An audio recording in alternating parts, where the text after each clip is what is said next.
বন্ধুরা, আমি প্রতিদিনই মিঠিচড়া গল্পের পাশাপাশি আমি আমার ডেইলি লাইফস্টাইল ব্লগ শেয়ার করি। আজ আমি তোমাদের সামনে নিয়ে এসেছি বরিশালের বিখ্যাত নরম তুলতুলে নকশি পিঠা, যেটা একবার মুখে দেওয়ার সঙ্গে সঙ্গে মিলিয়ে যাবে আর যে কেউ একবার খেলেই কিন্তু বারবার খেতে চাইবে। তো এই পিঠে কিন্তু ভীষণই মজাদার খেতে হয়। তো চলো বন্ধুরা, আজকের ভিডিওটা শুরু করি। মিঠিচড়া ধারাবাহিকের নতুন আপডেটে দেখা যাচ্ছে যে যতদিন পর্যন্ত না রাইয়ের স্মৃতি ফিরে আসছে ততদিন পর্যন্ত পুলিশের হাত থেকে রেহাই পাবে নীলু আর কোয়েল। রোদ ওর বৌমণিকে ডেকে বলতে থাকে, বৌমণি, কেন জানি না আমার মনে হচ্ছে রাই দিদি ভাই আমাদের কাছে পুরো বিষয়টা আড়াল করে যাচ্ছে। হয়তোবা ও স্মৃতিশক্তি হারায়নি, ও স্মৃতিশক্তি হারানোর অভিনয় করে যাচ্ছে। নচেত বা তুমি দেখো না, রাই দিদি ভাই এতটা নীলু দিদি ভাইকে আঁকলে রেখেছে বা কেন? নচেত বা ও নীলু দিদি ভাইয়ের কাছ থেকে এমন কি পেয়েছে আমরা ওকে দিতে পারিনি? তখনই রায়ের বৌমণি বলতে থাকে, দেখো স্রোত, এখনই আমরা শিওর হয়ে কিছু বলতে পারছি না। যতক্ষণ না আমরা রাইকে সুস্থ সবল করে বাড়িতে ফিরিয়ে নিয়ে আসতে না পারছি, এখনই কিছু শিওর হয়ে বলা যাবে না। স্রোত বলতে থাকে, আমার মনটা ভীষণ খুঁতখুত করছে। কেন জানি না আমার মনে হচ্ছে যে রাই দিদি ভাইয়ের এই অ্যাক্সিডেন্টের পিছনে কোথাও না কোথাও নীলু দিদি ভাই জড়িত আছে। আমার মনে হয় নীলু দিদি ভাইকে সর্বত্র শাস্তি দেওয়ার জন্য রাই দিদি ভাই এরকম অভিনয় করে যাচ্ছে। আমাকে রাই দিদি ভাইয়ের উপরে নজর রেখে পুরো বিষয়টা বুঝতে হবে। রাই দিদি ভাই কি সত্যিই স্মৃতি হারিয়ে গেছে, না স্মৃতি হারানোর অভিনয় করছে? অন্যদিকে বেডে শুয়ে রাই বলতে থাকে যে দুয়ে দুয়ে যদি 4 করি তাহলে তো এটাই দাঁড়ায়। রাইকে এবার গুন্ডাদের হাতে এইভাবে তুলে দেওয়ার জন্য সুপারি নিশ্চয় নীলু আর কোয়েল দিয়েছে। স্কুলের চাকরির জন্য রওনা হচ্ছি সেই রাতে এই খবরটা গুন্ডাদেরকে কে দিয়েছে? নিশ্চয়ই নীলু দিয়েছে। বাড়ির লোকেদের ছাড়া তো এই ইনফরমেশন আমি তো আর কাউকে দেইনি, কারণ নীলু যেদিন বাড়ি ছেড়ে চলে যাচ্ছিল তার আগের দিনই আমি রাতে নীলুকে নিজে থেকেই জানিয়েছিলাম। নিশ্চয়ই কোয়েলের হাত থেকে 24,000 টাকা নিয়েছে, আর তার পরিবর্তে ও আমার কাছ থেকে এই খবরটা জেনে তাদেরকে ইনফরমেশনটা দিয়েছে। আর তার জন্যই গুন্ডারা আমাকে বোকা বানিয়ে হাইজ্যাক করে রেখে দিয়েছে। আর এবার যদি আমার নিশানা ঠিক হয় নীলু, এবার আমি তোর যে কি হাল করব তুই সেটা কল্পনাও করতে পারছিস না। আর সেই রাতে আমাকে দিয়ে জোর করে যে ডকুমেন্টসে তুই সই করিয়ে নিয়েছিস, কাজটাও তুই সঠিকভাবে হাসিল করতে পারবি না। সেই দিকটাও আমি নিজে থেকেই হ্যান্ডেল করব। এই জিনিসটা আমার মনে হচ্ছে কোনো একটা প্রপার্টির, আর সেই প্রপার্টির ডকুমেন্টসে আমাকে দিয়ে সিগনেচার করিয়ে কোনো একটা প্রপার্টিতে তোরা নিশ্চয়ই জোর খাটাচ্ছিস। তাই এই সিগনেচারটা কোনো না কোনোভাবেই তো তুই কোনো জায়গায় ব্যবহার করবি, আর সেই ব্যবহারটা তোকে আটকানোর জন্য আমাকে তোর ওপরে কড়া নজর রাখতে হবে। তার জন্যই আমাকে তোর কাছের লোক, তোর একেবারে মনের মতো হয়ে আমাকে উঠতে হবে, একেবারেই তোর নির্ভরশীল হয়ে উঠতে হবে আমাকে। তোর এমন একটা দিন আসবে যাতে তুই আমাকেই নির্ভর করতে শুরু করবি, আর আমাকে ছাড়া আর কোনো কিছু কারো কাছে শেয়ার করতে তুই চাইবি না। তখনই তোর এই দুর্বলতাটাকে কাজে লাগিয়ে আমি তোর উপরে আরো বেশি করে আঘাত আনার চেষ্টা করব, যেভাবে তুই আমার বিশ্বাসে আঘাত করেছিস। অন্যদিকে নীলু কোয়েলকে বলতে থাকে, নীলু, আমাদের কিন্তু এই মুহূর্তে কোনো কিছু রিস্ক নেওয়া যাবে না। আমাদেরকে কোনোভাবে ভুলে গেলে চলবে না যে রাই দিদি ভাই যতক্ষণ না স্মৃতি ফিরে আসছে ততক্ষণ পর্যন্ত আমরা রেহাই আছি, কিন্তু তারপর যখন স্মৃতি ফিরে আসবে তাহলে আমাদের কিন্তু একটু রক্ষা থাকবে না। তাহলে নির্ঘাত ও পুলিশের হাতে আমাদেরকে তুলে দেবে।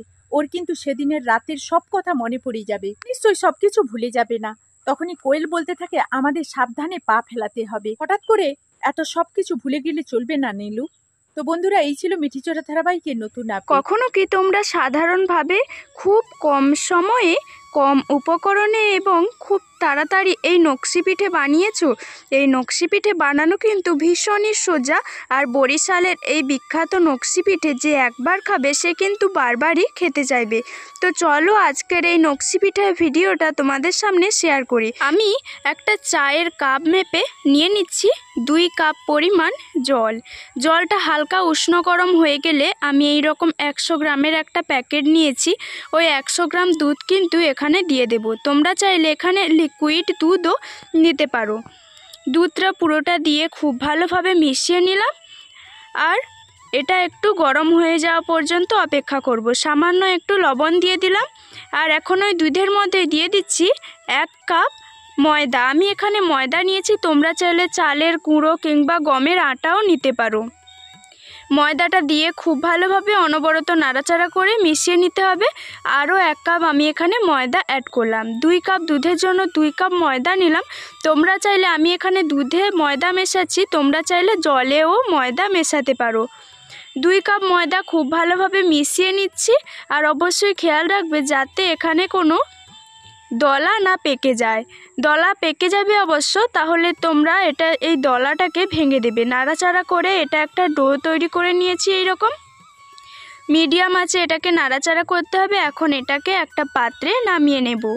এইভাবে একটা পাত্রে নামিয়ে নিচ্ছি। আর এটা ভীষণই গরম আছে, তার জন্য চারিদিকে, থালার চারিদিকে ছড়িয়ে দিচ্ছি যাতে খুব তাড়াতাড়ি এটা ঠান্ডা হয়ে যায়। চারিদিকে ছড়িয়ে দিলাম আর এক সাইডে সরিয়ে রেখে দেবো এটা তাড়াতাড়ি ঠান্ডা হওয়ার জন্য। আবারও একটা কড়াইতে আমি দিয়ে দিচ্ছি 1 কাপ চিনি, আর দিয়ে দিচ্ছি ওই কাপেরই 3 ভাগের 2 ভাগ জল। সুন্দর ফ্লেভারের জন্য 2টো ফেটানো এলাচ দিয়ে দিলাম, মাঝখান থেকে ফাটিয়ে রেখেছিলাম। এখন চিনির শিরাটা ফুটে ওঠা পর্যন্ত আমি অপেক্ষা করব। তার জন্য একটু নাড়াচাড়া করে দিলাম। এইদিকে আমি নিয়েছি একটা কাঁচা ডিম। ডিমটাকে একটা পাত্রের মধ্যে আমি ফাটিয়ে নিলাম। ফাটিয়ে হ্যান্ড উইচ দিয়ে খুব ভালোভাবে এখন ফেটিয়ে নিচ্ছি। তোমরা চাইলে কাঁটা চামচের সাহায্যেও ফেটিয়ে নিতে পারো। আর এইদিকে দেখো, ওই সব কাজ করার ফাঁকেই আমার এদিকে চিনির শিরাটা এখন সবে ফুটে উঠেছে। এখন এটাকে আমি একটু গাঢ় করে নেব। তার জন্য এদিকে আমার দেখো ডিমটা ফেটানো হয়ে গেছে, একদিকে সরিয়ে রেখে দিলাম। আর এই যে মিশ্রণটা, ডোটা আমি তৈরি করেছিলাম, সেটা হাত দিয়ে আবারও একটু দেবে, এটাকে একটা ডো তৈরি করে নেব। এই ভালোভাবে এই ডোটাকে মাখাতে হবে। যত ভালোভাবে মাখানো হবে ততই কিন্তু নরম তুলতুলে হবে আজকের এই বরিশালের বিখ্যাত নকশি পিঠেগুলো। প্রথমে হাতে একটু লেগে লেগে আসবে, তার জন্য ভয় পাওয়ার কোনো দরকার নেই। একটু মাখিয়ে নিয়েছি। তারপর যে ডিমের মিশ্রণটা তৈরি করে রেখেছিলাম, সেই ডিমের মিশ্রণটা দিয়ে এটা একটা সুন্দর স্মুথ ডো তৈরি করে নেব। এইদিকে আমি চিনির শিরাটা নাড়াচাড়া করে একটু চটচটে ভাব হয়ে যাবে যখন চিনির শিরাটায়, তখনই এটা নামিয়ে এক সাইডে সরিয়ে রেখে দেব। এই সময় আমি মাখিয়ে নিয়েছি আর হাতের মধ্যে লেগে আসছে, তাই 1 চামচ দিয়ে দিচ্ছি রান্নার তেল। আমি এখানে সর্ষের তেল ইউজ করছি। 1 চামচ সর্ষের তেল দিয়ে খুব ভালোভাবে এটা মেখে নিচ্ছি। তেলটা দিলে কি হয়, এটা আর হাতের মধ্যে জোরে লেগে আসবে না, তাহলে এটা মাখাতে ভীষণই ভালো হবে। এইভাবে মাখিয়ে আমি একটা স্মুথ সফট ডো তৈরি করেছি। আর তোমাদের বলে রাখি, আমার কিন্তু পুরো ডিমের মিশ্রণটা যায়নি, একটুখানি বাকি ছিল। তারপর ওখান থেকে অল্প ডো কেটে, লিচি কেটে এইরকম গোল শেপ দিয়েছি। আবারও একটা আমি শেপ করব, তার জন্য আবারও কিছুটা পরিমাণ লিচি কেটে এরকম লম্বা শেপ দিয়ে পাতার মতো শেপ দিয়ে দিচ্ছি। পাতা যেই রকম হয় সেই রকম আমি এখানে পাতার শেপটা দিয়ে দিচ্ছি। দেখো কত সুন্দর একটা পাতার শেপ দেয়া হয়ে গেল। এরকম একটা পাতার শেপ দেয়া হয়ে গেল। আবারও আমি কিছুটা পরিমাণ ডো নিয়ে লম্বা করে দিচ্ছি। লম্বা করে তারপর একদিক আমি পাতার শেপ দেব, আর একদিক এইভাবে গোল আছে। দেখো আমি কিভাবে শেপ দিয়েছি। এইভাবে আমি কিন্তু সবগুলো শেপই তৈরি করে নিয়েছি। এরপর এর ওপর নকশা করার পালা। এইরকম ছুরি নিয়েছি, আর ছুরির যে পেছন দিক হয় না, সেই পেছন দিক দিয়ে আমি আজ নকশা করব। দেখো ওই যে গোল অংশ একটা আমি নিয়েছি, গোল করে রেখেছিলাম যে শেপ, সেই শেপ একটা নিয়েছি। তারপর চারিদিকে এইভাবে দাগ কেটে কেটে একটা ডিজাইন তৈরি করে নিচ্ছি। এইরকম দাগ কেটে নিলাম। তারপর এইভাবে মুখগুলো খুব ভালোভাবে বন্ধ করে দিচ্ছি, সাইডে বর্ডারটা নিয়ে এক জায়গায় এইভাবে করে দিচ্ছি, জয়েন্ট করে দিচ্ছি। জয়েন্ট করা হয়ে গেছে। এখন আমি এইরকম একটা কাঠি নিয়েছি, আর কাঠি দিয়ে এই ফুলটার ওপর একটা সুন্দর ডিজাইন করে দিচ্ছি, দাগ কেটে দিচ্ছি। 2টো করে এখানে দাগ কেটে দিচ্ছি। তারপর এইরকম একটা সাইড ক্লিপ নিয়েছি, আর ক্লিপের একদিক দিয়ে আমি এইভাবে ছোট ছোট ছিদ্র করে দিচ্ছি। তোমরা চাইলে কাঠি দিয়েও এখানে ছিদ্র করতে পারো। দেখো এইরকম একটা কত সুন্দর আমার নকশি পিঠে তৈরি হয়ে গেল। একটা পাত্রে এটাকে রেখে দিলাম। আবারও একটা তোমাদের নকশা তৈরি করে দেখাচ্ছি। আর অবশ্যই তোমরা নকশাগুলো করার আগে ওপরে, এই পিঠেগুলোর ওপরে একটু তেল ব্রাশ করে দেবে, তাহলে পিঠেগুলো তৈরি করতে কিন্তু ভীষণই সুবিধা হবে। এখন দেখো আমি এরকম একটা 4 কোণা শেপ দিয়ে মাঝখান দিয়ে আবারও কেটে দিলাম। কেটে তারপর এইভাবে প্রত্যেকটা ঘরে একটা একটা করে এইভাবে ছিদ্র দিয়ে দিচ্ছি, কেটে দিচ্ছি। তারপর আবারও সাইডের বর্ডারগুলো নিয়ে মুখটাকে খুব ভালোভাবে জয়েন করে দিচ্ছি। তোমরা ডিজাইনগুলো দেখার চেষ্টা করো কতটা সহজ এই নকশি পিঠে বানানো। আবারও একটা আমি পাতার শেপ নিয়ে নিয়েছি, পাতার শেপ আমি নিয়েছি, তারপর দুই দিক দিয়ে এইভাবে ছুরি দিয়ে দাগ কেটে দিচ্ছি। ছুরি দিয়ে ভালোভাবে দাগ কেটে তারপর প্রত্যেকটা ঘরে এইভাবে ছোট ছোট করে দাগ কেটে দিচ্ছি। এটা একটা সুন্দর নকশা তৈরি হয়ে গেল। তারপর দুই দিকের মুখটা আবারও সুন্দরভাবে জয়েন্ট করে দিচ্ছি। এইভাবে জয়েন্ট করে দিলাম, আর এবার এইভাবে কাঠি দিয়ে মাঝখানে ছিদ্র করে দিচ্ছি। আবারও একটা নকশা তৈরি হয়ে গেল। আর অনেকেই কিন্তু এই নকশাগুলো করতে চায় চামচ দিয়ে, তাই চামচ দিয়েও আমি তোমাদের একটা সুন্দর ডিজাইন করে দেখাচ্ছি। এই নকশি পিঠে বানানো কিন্তু ভীষণই সোজা। আর নকশি পিঠে বানানোর পর এগুলোকে কিন্তু ভেজে নিতে হবে। তার জন্য কড়াইতে কিছুটা পরিমাণ সাদা তেল দিয়ে দিলাম। আর এইভাবে কিন্তু আমি সবগুলো নকশি পিঠাই তৈরি করেছি। তোমরা তোমাদের পছন্দ মতো ডিজাইন তৈরি করতে পারো। এদিকে তেলটা হাই হিটে গরম করে নিয়েছি, তারপর এক একটা করে নকশি পিঠে দিয়ে দিচ্ছি। প্রথমে তেলটা অবশ্যই হাই হিটে গরম করে নিতে হবে, তারপর মিডিয়াম আঁচ করে পিঠেগুলো দিয়ে দিতে হবে। ওপর থেকে কিছুটা পরিমাণ তেল ছড়িয়ে দিচ্ছি। এই পিঠেগুলো কিন্তু একদমই যে ডুবো তেলে ভাজতে হবে সেই রকম কিছু নয়, মাত্র 2 থেকে 3 মিনিটের মধ্যেই কিন্তু এই পিঠেগুলো ভাজা হয়ে যাবে। এপিঠ ওপিঠ উল্টে পাল্টে একটু ভেজে নিতে হবে। আর প্রত্যেকটা পিঠে দেখো কেমনভাবে ফুলে ডাবল হয়ে গেছে। প্রত্যেকটা পিঠেই কিন্তু খুব ভালোভাবে ফুলেছে, আর দেখতে কিন্তু ভীষণই সুন্দর হয়েছে। এইভাবে আমি পিঠেগুলোকে হালকা লাল লাল করে ভেজে নেব।